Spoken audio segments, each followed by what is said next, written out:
Ashe, I am Hotep. This is The Truth May Hurt. My name is Raymond Witcher, and I will be your host. We're going to try to breeze through a few things.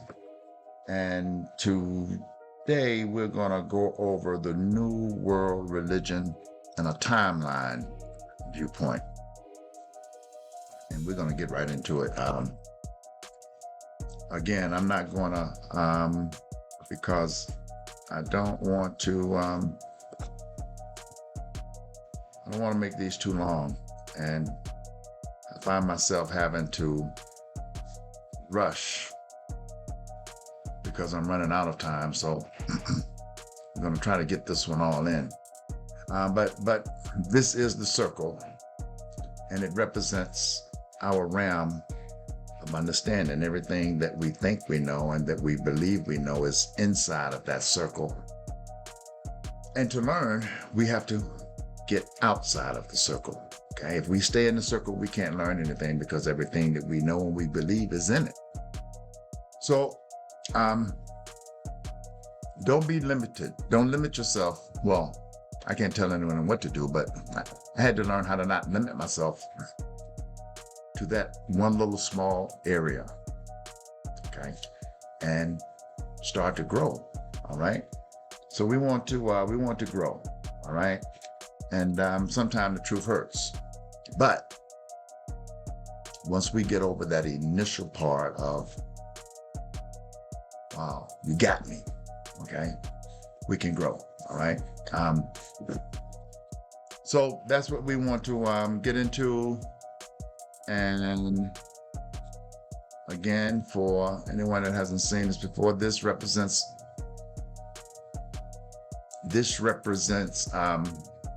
our ancestral line. This represents the spiritual connections that were erased once we were conquered, once we were made slaves. They had to break this. We would never have accepted religion as long as we had our spirituality. That's how important it is. It may not seem that important to us that are in the Abrahamic faiths or any religion, but particularly these, because it's the Abrahamic faiths that did all of the enslaving. Okay? I really can't think of any other religion that really made people slaves on a mass level. Okay, I'm not saying that there weren't pockets here or pockets there, but I'm talking about on a mass and global scale. Okay, so they needed to break this because as long as we maintained our spirituality, we knew better than to get into this European version of religion. So that's what this is. We have 2 parents, 4 grandparents, 8 great-grandparents, 16 great-great-grandparents, 32 great-great-great-grandparents. And if we trace this back, first of all, we're never alone. Second of all, we're very special because we're here. And third, they're still here too because we are them. Okay?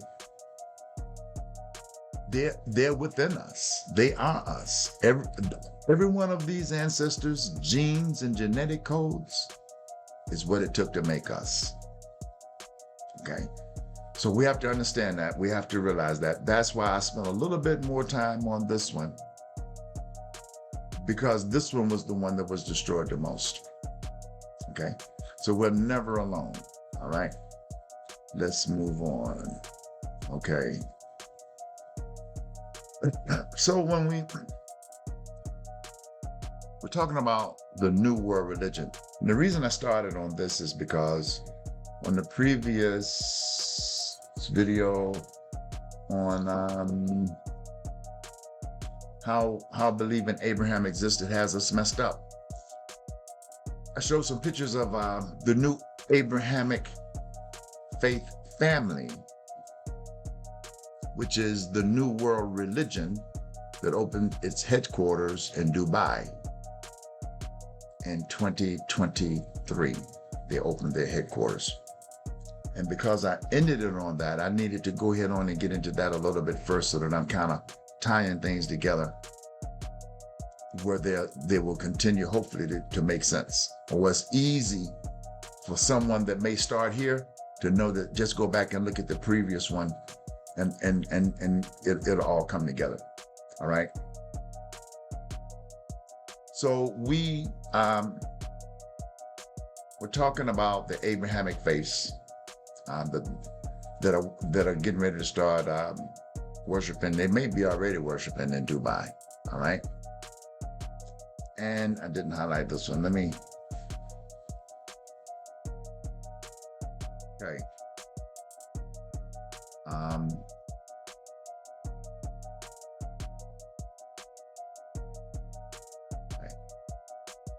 Right. The New World religion is focused on the three Abrahamic faiths. All right. And as we all know, all three of these faiths practice the same God. They follow the same, well, let's say it like this. They follow the same Old Testament, okay? Then it differs, okay? But up until that, it's all the Abrahamic faiths. So their headquarters is open. Okay, the One World Religion headquarters construction was launched by the document on human fraternity signed by Pope Francis on behalf of the Catholic Church and Ahmed El Tayyib on behalf of Al Azhar Mosque on February 4th, 2019 in Dubai. All right. Okay, and the headquarters, the One World Religion headquarters is set to have a church, a mosque, and a synagogue. On the previous video, I mentioned how that's going to be an issue. I'm not going to get too much in that.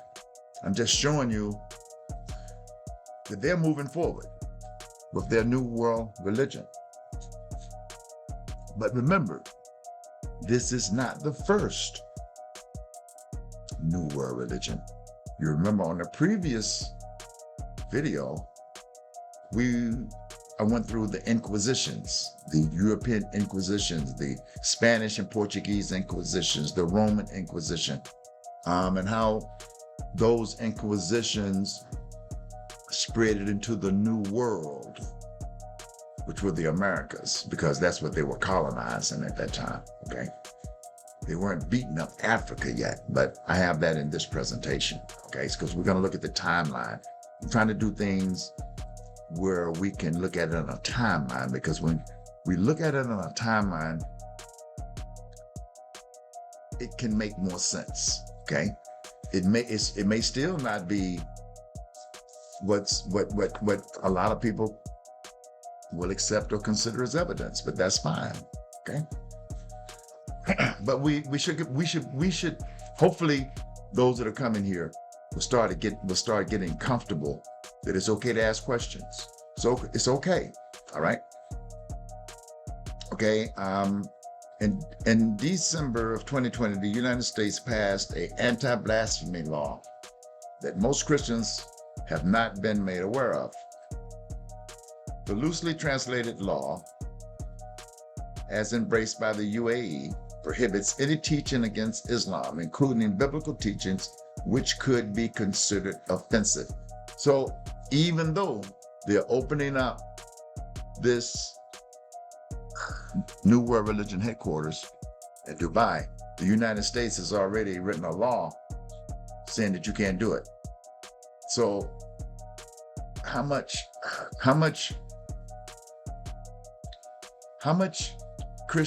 can Christians freely practice?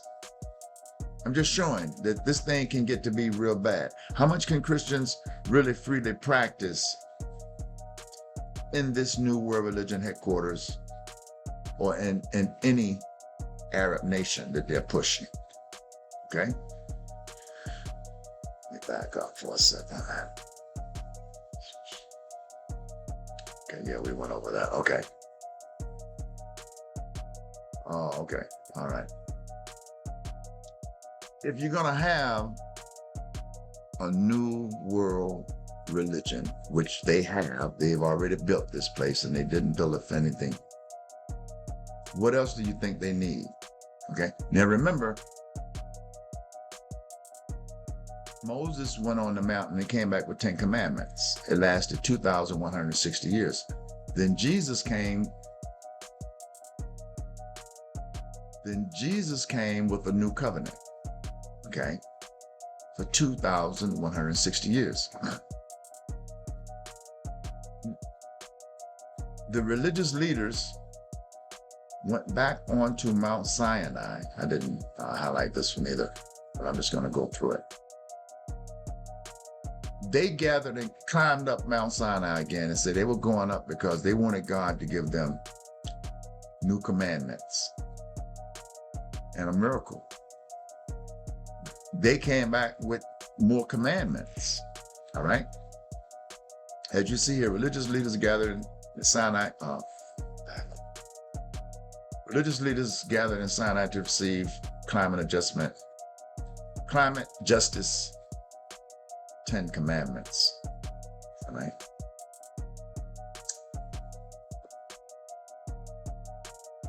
Okay. I just highlighted it.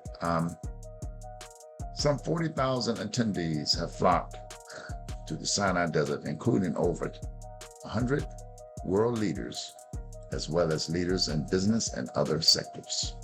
Christians, Muslims, Jews, and other religious figures will participate in a UN conference on climate change that is taking place this week and next. Now, they're again seeking a faith-based solution to these crises and promote 10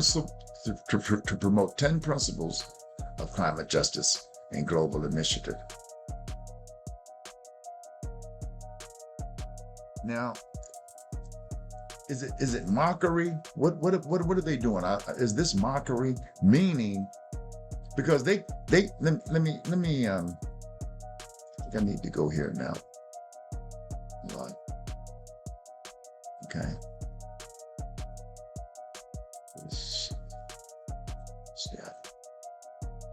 All right. This is what I just read you. Okay. But the religious leaders gathered in the Sinai Desert and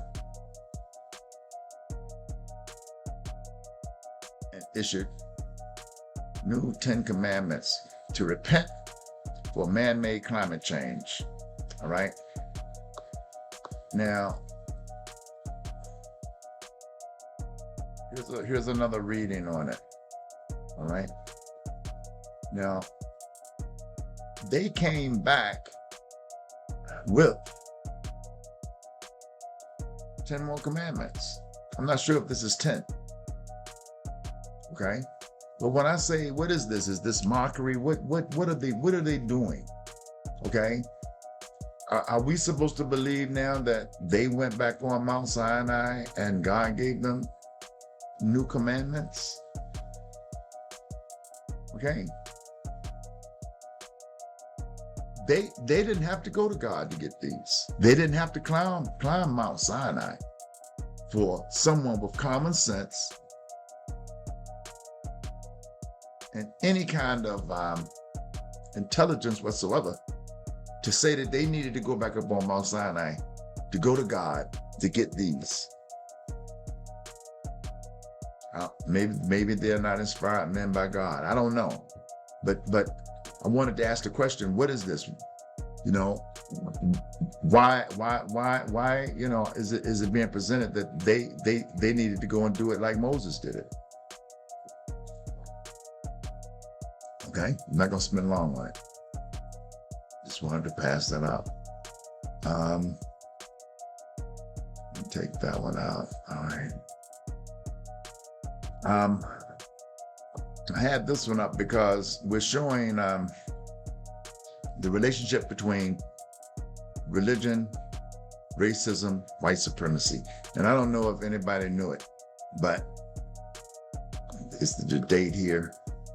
All right, but there was a law passed. I don't see the date. There was a law passed that made it a crime for a black person to look out of the same window as a white. That's what it says right here. All right. Yes, there were laws to prevent black people from looking out of the same window as whites. These laws were passed in the southern states to enforce racial segregation and curtail the power of black voters. They included black codes and Jim Crow, which severely limited the rights of black people. These were church people doing this. Church every Sunday, Bible study, prayer meeting, hanging black people right after church.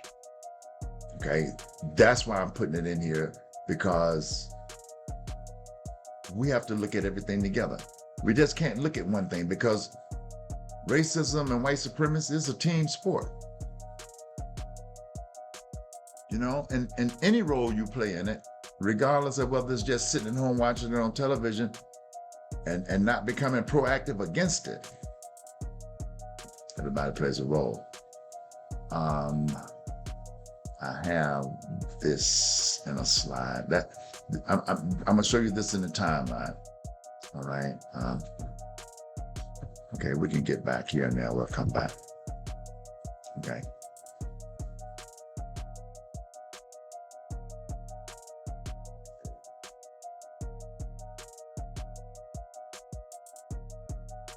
All right. So this is when they went to Mount Sinai for new commandments, and it's time sensitive. It's time related to this because we're doing a timeline. The New World Religion just opened 2 years ago.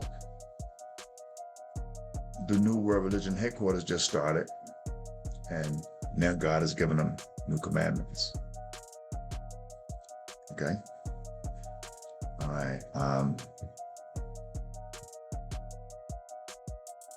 This is just more information on that. Okay, they return to Mount Sinai. All right. They've issued new 10 commandments to repent. These are the things that they're on the slide right here, so you can read that. We're not going to spend a lot of time on that. One of the things that I mentioned at the conclusion of the previous video, how the belief Abraham existed has us messed up. I mentioned that the letter J wasn't invented until 1524. Okay. That being said, there was nothing in any Bible starting with J before pretty much the 1600s. All right, and we're looking at timelines. So if we come right down here to what we talked about on the previous, on Isaiah 45 verses 3 and 4, where God said he gives this land to Jacob. There was no Jacob. There was down here.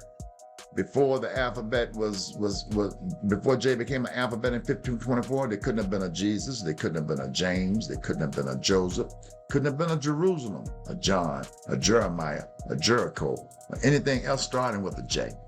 So when we're talking about, is the Bible reliable? Does it change? Of course it changes. They changed it and put these names in it. Now, when we look here and see the name Israel, yeah, they're talking about this Israel is not a land. It's the name of the person Israel. And this promise is supposed to be to the descendants in this line of this man Israel. So when they started doing these things and changing these things, it was all in the plan to be able to name a land Israel. Okay, and it didn't happen until 1524. Let's see which one of these is it. It'll be over here.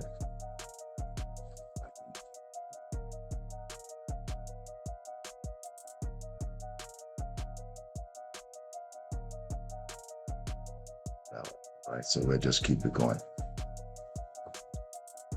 All right.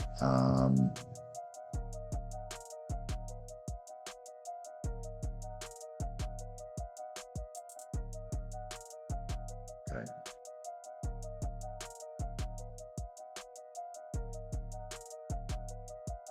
Right.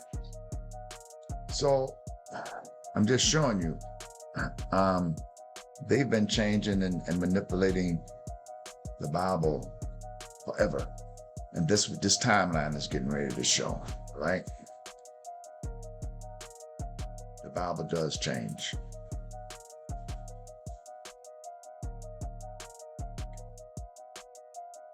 All right, this is still big business, running undetected. The best software, malware, and spyware run undetected, fooling the majority that everything is fine. All right.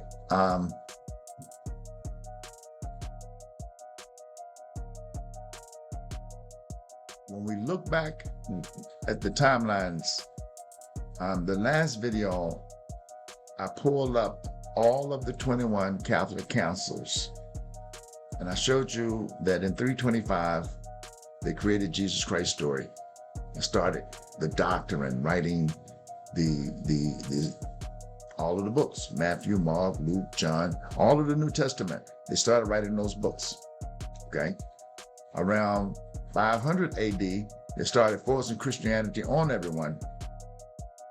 They didn't allow anybody to have their own Bibles. They burned, they started, just destroying everything that went against this doctrine. Okay, the Inquisitions were founded in 1184, okay?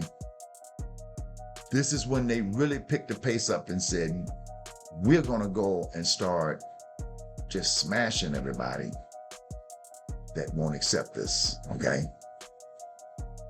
And then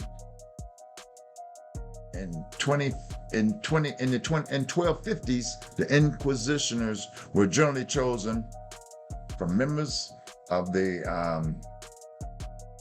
Dominican order, replacing the earlier practices of using local clergies. So then they're organizing in the year 1250s.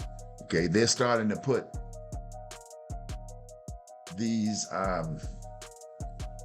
what do they call them? The ones that were going and just interrogate you and make the decisions. They took it out of the hands of the judges and they started doing their own thing.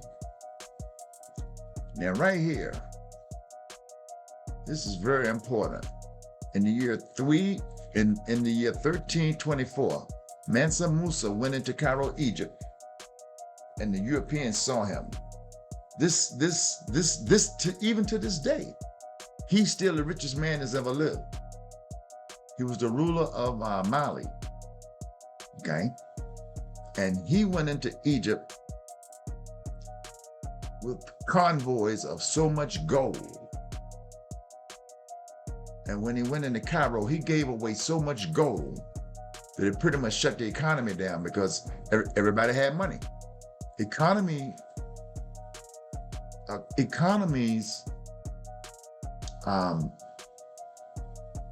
they function on need. And when you don't need, economies don't do well. Well, when you have all of the money you need, economy's not gonna do well. So when the Europeans saw this, we're like, man, you know what? And I'm gonna show you down in the timeline. We need to go back to Europe and tool up. Okay, and come back with some guns and some weapons. And that's what they did. So that's why I'm putting it in here for the timeline, all right?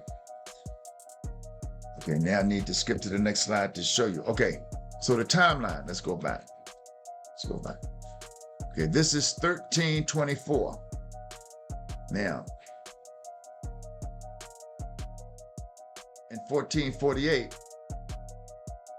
this is when the Inquisition started. This is when the first organized Inquisition started. Okay? And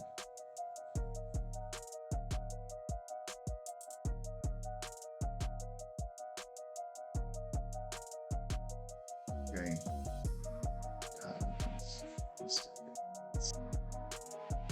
Yeah, these are all the timelines for the Inquisitions. Okay, and if you go back to the previous presentation, we were talking about the Roman Inquisition, the Spanish, the Portuguese, and that's what these are. These are timeline. This is what this timeline is about. Okay, now I need to go back. Okay, so this is up to 1527. Now, right here, Columbus, he did something that is he's known for. He discovered America. 1492. Okay, so we need to bring Columbus into this timeline. 1492, right? This is when he came into the Americas. 1492. And the previous video showed the Inquisitions came into the Americas in the early 1500s. Okay, so now we're going to look at the timeline from King James Bible. King James was released 1611. 1618, King James started the Royal African Company and made it law that only his slave ships could transport slaves. The first ship is not on this slide. I could put it in, but I'll just go ahead and say it. The first ship to slave out of Ghana was named Jesus of Lubbock, the Good Ship. Right. So 1618, he started the Royal African Company. 1619, King James and the Catholic Pope made us slaves for life.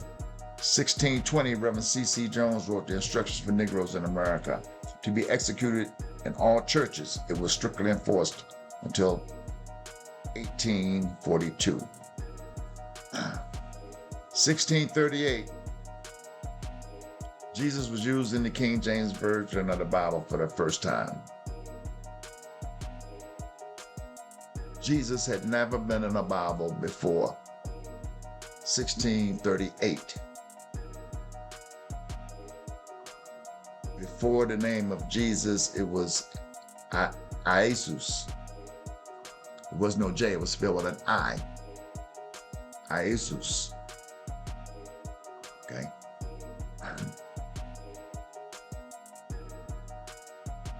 To show you how racism, white supremacy, and all these things were building up, by 1669, they passed the Casual Killing Act in Virginia because blacks were being murdered at such a high rate. They had to do something. And what they decided to do was pass the Casual Killing Act that made it law that as long as you were correcting a slave when you beat him, you didn't do anything wrong. The slave was wrong because he should not have needed correcting. Can't be the white person's fault. So they made a Casual Killing Act in 1669. So that's 1619, 40 years. 40 years, they were killing so many blacks that were Christians, don't leave that out, because the Bible is telling them these are your slaves. They were made to be your slaves. You're their master. Okay? So when you look up who was killing and who was being killed, it was white women killing black children. They're beating them to death. So they had to make a law to protect the white women. And their law was, as long as you're correcting them, they should have known better. Okay? Now, let's see.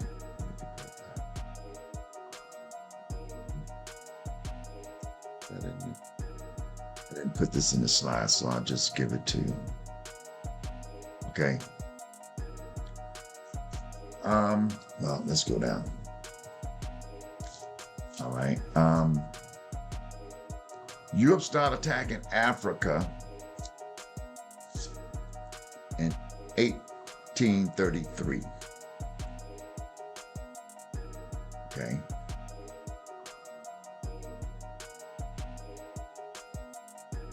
In 1883, they had the Berlin Conference. Okay. So 500 years after Mansa Musa went into Cairo, they were attacking. Okay. Now, Africa was under attack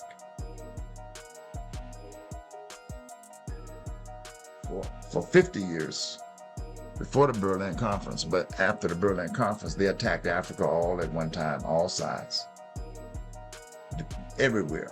Okay. And this is what Africa looked like in 1914.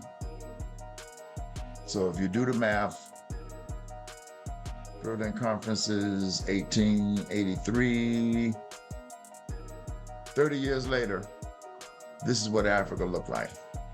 The Berlin Conference, they carved Africa up like a pizza. The Berlin Conference had all of these European countries attended. The United States was there too. And they said, here's who's going to get what. Okay? Here's who's going to get what. What happened was, and I didn't put this in this presentation, I'll just give you this and we're going to move on. Germany got mad because when Germany saw where they landed, they didn't see anything. There was nothing there. Germany didn't know the riches were in the ground, under the ground. So when Germany went back to France and Great Britain and all of these other places, and the Spanish and the Italians and everybody, and said, listen, we need to renegotiate this. We didn't get anything. And they told Germany, get what you got. That's when the World War II started, when Germany started attacking the European nations because they were mad. Okay, so that's what started that. Okay, 1 second, and let me see. We'll go over these and then we're done. All right. That. Okay, the Berlin Conference started November the 15th, 1884. I said 1883. Okay, so we went over. Okay, so here you go. By 1914, the entire continent, with the exception of Ethiopia and Libya, were colonized by Europe nations. Excuse me. The colonial period in Africa brought radical changes, disrupting local political institutions, patterns of trade, and religious and social beliefs. That's what it is. I mean, this is the same repeating recipe. This is why I want to show this timeline, because the same things See, now look at the timeline now. We were made slaves in 1619. 1619. Less than 300 years later, they invaded the whole continent of Africa. Okay? That's how much wealth they had gained from 1619 when they enslaved us to build up enough weapons and power and military to attack an entire continent. Except for two places, Ethiopia and Libya. They shut down the entire continent. And this is what I'm trying to get you to understand. It's the same program. It is the exact same program. Missionaries come in with a Bible and tell you to pray. Close your eyes and pray. That's the same thing they did everywhere they went. Right? That's why I'm showing you this. All right. What else do we have here? This is when Europe first attacked Africa. All right. I'm just showing you. If we don't look at these timelines, if we don't associate everything together, you'll never be able to read it. And when you do, it reads like a book. It reads like a novel. Okay, this is when the first Inquisition started, 1184. And remember, they were doing all of this, not to Africans then. They were doing it to the Europeans. They were doing it to themselves. Okay, this is Mansa Musa. He went into Cairo in 1324. Like I said, 500 years later, they were beating Africa down. Okay. So let's see if I covered everything. Should have done. All right. I think that's about it. Like I said, we're going to get off of Abraham for a minute. Not that he deserves it, but when I say get off of Abraham, I mean get off of him as a topic, as a study. That we're going to just focus on Abraham. But everything that we're doing is related to Abraham. It's related to Abraham because of all three of these Abrahamic faiths. Everything that they're doing, everything that these three faiths are doing is because of a belief in Abraham. Okay? You're looking at, right here, you're looking at the NATO. These are all NATO. Okay? And the United States isn't on here. It's a few that's not on here. Okay? But the policy is you attack one of them, you attack all of them. What about Africa? It should not be the continent of Africa with countries. It should be the United Nations of Africa. Okay, and until we come up out of this, everything gonna be all right. Come on, okay? This nation right here is the center focus of everything that Black people need to understand. Okay, and in some way, everybody needs to be involved in something going on here.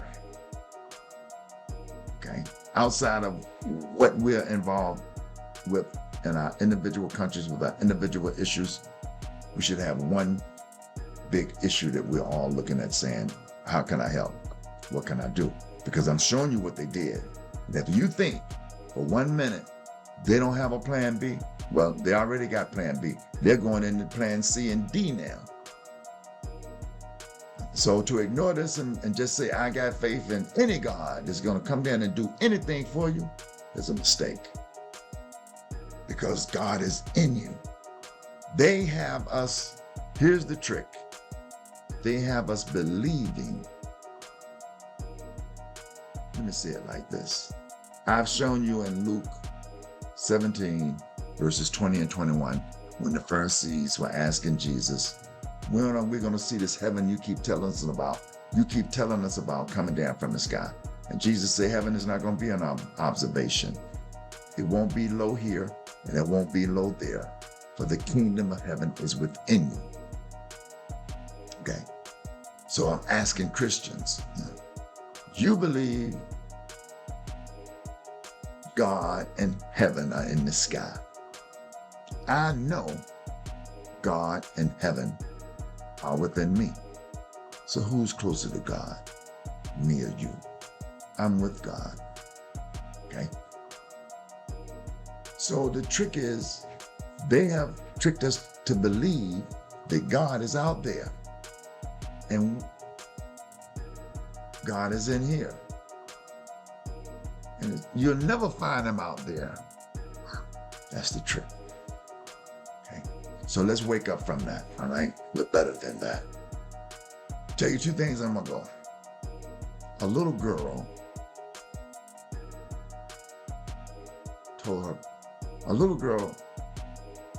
said she talked to God and asked him, where's Jesus? And God said, up here with me. And she said, what is Jesus doing?